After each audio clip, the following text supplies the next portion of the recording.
तर आज इथे आपण वाळवणीतला पहिला प्रकार बघणार आहोत, ते म्हणजे पोह्याचे पापड। अगदी कमी तेलकट आणि खाण्यासाठीही खूप सुंदर हे पापड लागतात। कोणतीही पूर्वतयारी न करता चौपट फुलणारे हे पापड आपण आज बघणार आहोत। रेसिपी म्हणाल तर नेहमीप्रमाणे सोपी आहे, त्यामुळे व्हिडिओ नक्की शेवटपर्यंत बघा।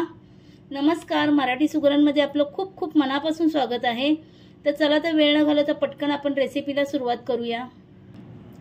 तर सर्वात आधी आपण साहित्य पाहून घेऊया। तर इथे मी 300 ग्रॅम पोहे घेतले आहे। आपले कांदे पोह्याचे जे पोहे असतात ते मी इथे 300 ग्रॅम घेतले आहेत। त्याचसोबत आपल्याला इथे काही मसालेही लागणार आहेत। तर हा आपला पोहे खायचा जो छोटा चमचा असतो त्या चमच्याने मी 1 चमचा इथे भाजक्या जिऱ्याची पूड घेतली आहे। पाव चमचा मीठ घ्यायचं आहे आपल्याला। इथे मीठ तुमच्या चवीनुसार कमी जास्त करू शकता। तर इथे मी पाव चमचा मीठ घेतला आहे। त्यासोबत मी इथे 1 चमचा मिरची पावडर आहे, अर्धा चमचा पापड खार घ्यायचा आहे। त्याचसोबत अर्धा चमचा इथे हिंग घेतला आहे। तर सर्वात आधी आपण इथे पोहे चाळून घेऊया। पोहे आपल्याला चाळून घ्यायचे आहेत। पोहे स्वच्छ चाळून निवडून घ्यायचे आहेत आपल्याला इथे। तर अशा पद्धतीचा चुरा जो निघतो तो आपल्याला सर्व घाण ह्याची काढून घ्यायची आहे। आता आपण पोहे भाजून घेऊया। तर अशी पसरट कढई आपण इथे घेतली आहे। पसरटच कढई घ्यायची, त्यामुळे पोहे एकसारखे व्यवस्थित सगळ्या बाजूनी भाजले जातात। गॅसची फ्लेम आपल्याला मीडियम ठेवूनच पोहे चांगले कुरकुरीत होईपर्यंत भाजून घ्यायचे। पोह्यांना चांगला कुरकुरीतपणा आला पाहिजे। 3 ते 4 मिनिटांमध्ये आपले पोहे व्यवस्थित भाजून होतात। पोहे आपले चांगले भाजून झाले आहे। हातात घेतल्यावर एकदम चुरा होतो त्याचा। आता हे आपण काढून घेऊया। तर आपली ही बॅच आता चांगली व्यवस्थित भाजून झाली आहे। 3 ते 4 मिनिटं लागणे आहेत मला भाजण्यासाठी। मी बघू शकता ही पण बॅच आपली व्यवस्थित भाजून झाली आहे। आता ही काढून घेऊया आपण। एखाद्या सुती कपड्यावर असे पसरून आपल्याला हे पोहे थंड करून घ्यायचे आहेत। तर इथे आपले पोहे पूर्ण थंड झाले आहे आणि तुम्हाला मी आता हातात चुरूनही दाखवते। असे आपल्याला भाजून घ्यायचे आहेत कुरकुरीत होईपर्यंत। तुम्ही बघू शकता आपल्या हातातच चुरा होतो ह्याचा बऱ्यापैकी। तर आता आपल्याला पोह्यांची बारीक पूड करून घ्यायची आहे, म्हणजे पोह्यांचं पीठ करून घ्यायचं आहे आपल्याला। एक मिक्सर जार मध्ये मी थोडे थोडे हे पोहे टाकून घेते। थोडंच टाकून आपल्याला ह्याचं पीठ करून घ्यायचं आहे बारीक असं। तर अशा प्रकारचं आपल्याला पीठ करून घ्यायचं आहे, असं बारीक असं। मी तुम्हाला हातावरही दाखवते। अशा पद्धतीने पीठ करून घ्यायचं आहे। जर मी आता थोडंच करत आहे, ह्यामुळे मी मिक्सरमध्ये दळून घेतलं आहे। जर तुम्हाला जास्त प्रमाणात करायचं असेल तर घरघंटी किंवा चक्कीवर तुम्ही हे पीठ दळून आणू शकता। त्याला आपण मैद्याच्या चाळणीने चाळून घेऊया। अशा पद्धतीची जे मैद्याची चाळण असते त्या चाळणीने आपल्याला चाळून घ्यायचं आहे हे पीठ।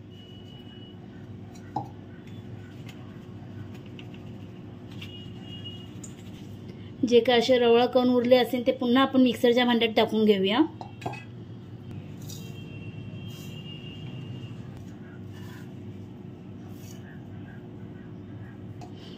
ही बॅच आपल्याला अशाच पद्धतीने बारीक वाटून घ्यायची आहे।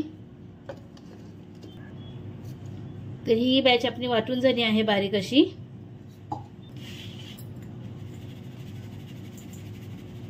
तर अशाच पद्धतीने आपण सर्व पोह्यांचं पीठ करून घेऊया। तर इथे आपण सर्व पोहे बारीक करून घेत।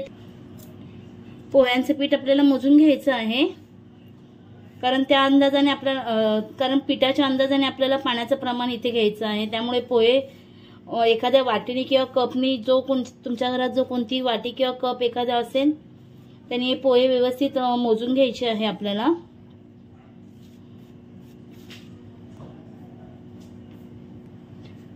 तर इथे पोह्याचं पीठ आपलं 1 कप झालेलं आहे।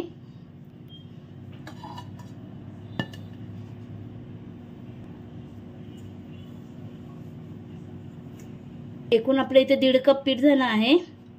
बरोबर आपलं 300 ग्राम पोह्यामध्ये 1.5 कप हे पोह्याचं पीठ तयार होतं।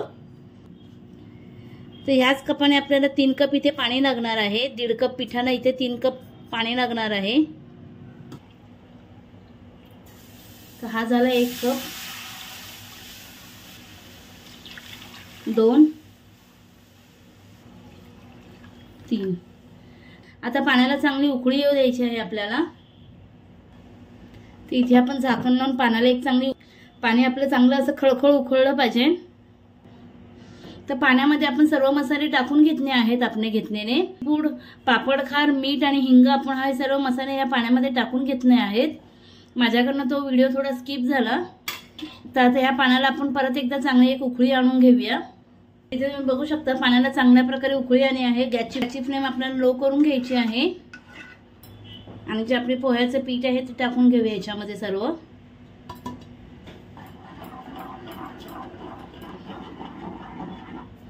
एखाद्या नाटणाच्या साह्याने याला मिक्स करून घेऊया. म्हणजे उकड काढून घ्यायची आहे. गॅसची फ्लेम मी एकदम लोच ठेवली आहे. लो फ्लेमवरच याला मिक्स करून घेऊया आपण. पोह्याने पूर्णपणे शोषून घेतलं आहे. याला व्यवस्थित आपण मिक्स करून घेऊया. 1.5 कप पिठाला 3 कप पाण्याचं प्रमाण अगदी योग्य आहे. त्यामुळे पीठ आपलं व्यवस्थित वाफवलं जातं. आता याच्यावर आपण झाकण ठेवून देऊया आणि 10 मिनिटासाठी लो फ्लेमवर ह्याला वाफवून घ्यायचं आहे. चांगलं वाफवलं जाईल तेवढे आपले पापड छान आणि अजिबात पापडाला चिरा पडणार नाही. गॅसची फ्लेम एकदम लोच ठेवायची आहे. अजिबात मोठी करायची नाही. फक्त याला वाफ काढून घ्यायची आहे आपल्याला 10 मिनिटासाठी. मध्ये मध्ये 2-2 मिनिटांनी याला व्यवस्थित असं हलवून घ्यायचं आपल्याला. खालची बाजू वर करून घेऊया. पुन्हा याला झाकण लावून आपण ठेवून देऊया 5 मिनिटासाठी. पीठ वाफायला ठेवून आपले 10 मिनिटं झालेले आहेत. तर मी इथे गॅसची फ्लेम आता बंद करून घेतली आहे. आता आपल्याला असंच झाकण लावून एक पीठ असंच मुरायला ठेवून द्यायचं आहे वाफेवरच आतमध्ये. एक 10 ते 15 मिनिटं मी ह्याचं झाकण अजिबात उघडलेलं नाहीये. आता आपण ह्याचं झाकण उघडून घेऊया.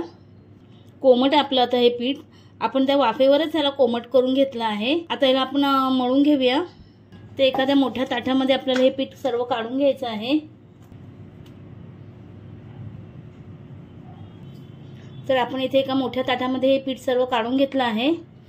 आता हे आपण मळून घेऊया.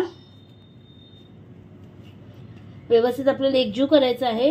तुम्ही या ठिकाणी मॅशरचा उपयोग केला तरी चालेल. मॅशरच्या साहाय्याने याला गाठी फोडून याला मऊसूद असं मळून घ्यायचं आहे आपल्याला. थोडंसं कोमट आहे पीठ. 3 ते 4 मिनिटासाठी हे आपल्याला व्यवस्थित एकजीव करून घ्यायचं आहे पिठाला.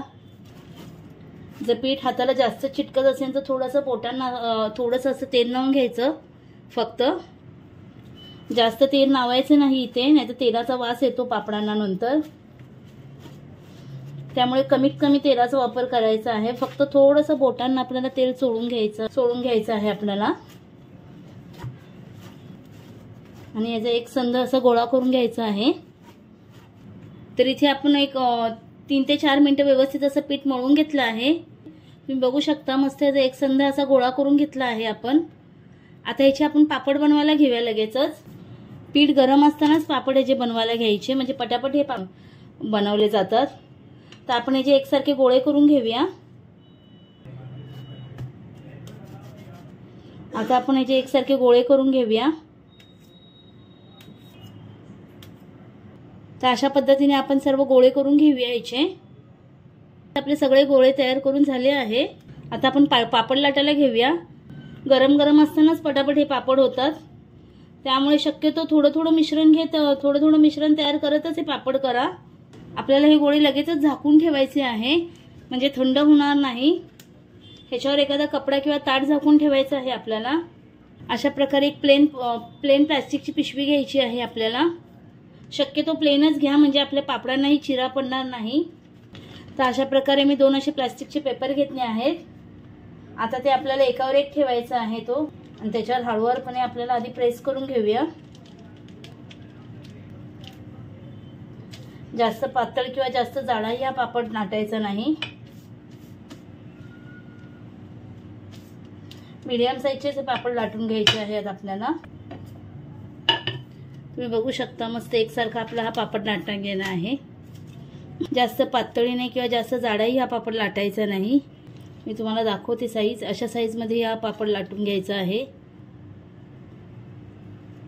आता मी घरातच एक प्लास्टिक पेपरवर हे पापड सगळे सुकवणार आहे। मी आणखीन एक पद्धत तुम्हाला दाखवणार आहे। जर तुमच्याकडे अशा प्रकारे प्लेट असेल छोटीशी, ती फक्त आपल्याला अशी प्रेस करायची आहे एकसारखी चारही बाजूनी प्रेस करत जायचं आहे। आई आपला पापड तयार झाला आहे। प्लेटच्या साह्यानेही आपण पापड तयार करू शकतो पटापट असे। हा पण पापड आपला खूप सुंदर तयार झाला आहे। आता आई आपण सुकारा टाकून घेऊया।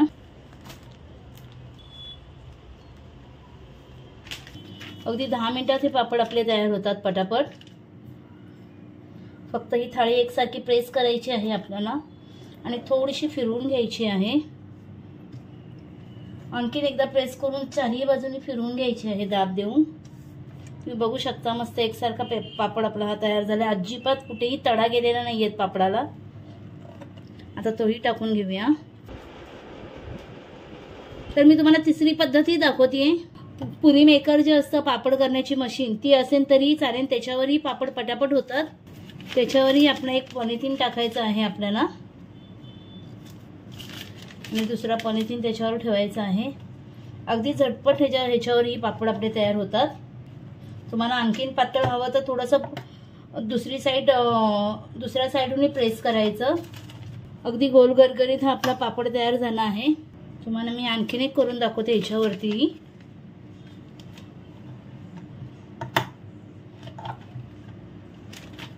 आणि थोडंसं आणखीन पातळ हवा असेल तर दुसऱ्या साईडून आपल्याला प्रेस करायचं आहे, म्हणजे थोडासा आणखीन मोठा होतो पापड। एकसारखा पापड तयार झाला आहे तो। अगदी पटपट हे पापड तयार होतात, अजिबात वेळ लागत नाही या पापडांना। तुम्ही बघू शकता मस्त एकसारखा हा पापड तयार होतो। तर आता अशाच पद्धतीने आपण सर्व पापड तयार करून घेऊया। तर अशा पद्धतीने आपण सर्व पापड करून घेतले आहे। आता एक दिवस मी पूर्ण घरातच सुकवणार आहे। हे पापड घरातही सुकले जातात। दुसऱ्या दिवशी उन्हात, कडकडीत उन्हामध्ये याला 2 दिवस सुकवून घ्यायचे आहेत आपल्याला। तर इथे आपले पोह्याचे पापड तयार झाले आहेत। मी ह्याला 1 दिवस पूर्ण घरात आणि 1 दिवस कडकडीत उन्हामध्ये सुकवून घेतला आहे। एकदम छान असे सुकून आपले पापड तयार झाले। अगदी पटकन हे पापड सुकतात। कुठलाही वाळवणीचा पदार्थाला 1 ते 2 दिवस कडकडीत ऊन दाखवायचं, म्हणजे हे पापड वर्ष काय 2 वर्षही टिकतात। आता मी तुम्हाला तळूनही दाखवते।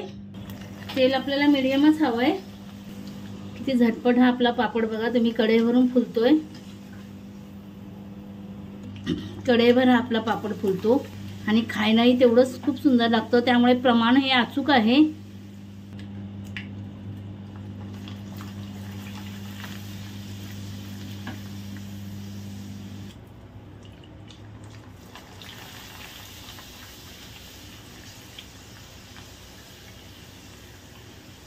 पूर्ण आपली कढई भरणी आहे बघा पापडाने। तुम्ही बघू शकता अजिबात हा तेलकट पापड होत नाही। आवाजानेच तुम्हाला कळत असेल किती कुरकुरीत हा पापड झाला आहे तो। हातामध्ये घेतल्यावर पूर्ण चुरा होतो ह्या पापडाचा। अजिबात तेलकट हा पापड होत नाही। तुम्ही बघू शकता हाताला थोडं सुद्धाही तेल लागलेलं नाहीये।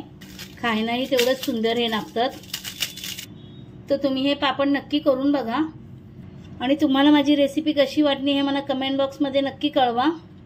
रेसिपी आवडल्यास एक लाईक जरूर करा, आपल्या मित्रमैत्रिणींसोबत शेअर करा आणि अशाच नवीन रेसिपी बघण्यासाठी मराठी सुगरणला सबस्क्राईब करायला विसरू नका। अशाच एक नवीन व्हिडिओ सहित पुन्हा आपण भेटू। तोपर्यंत धन्यवाद।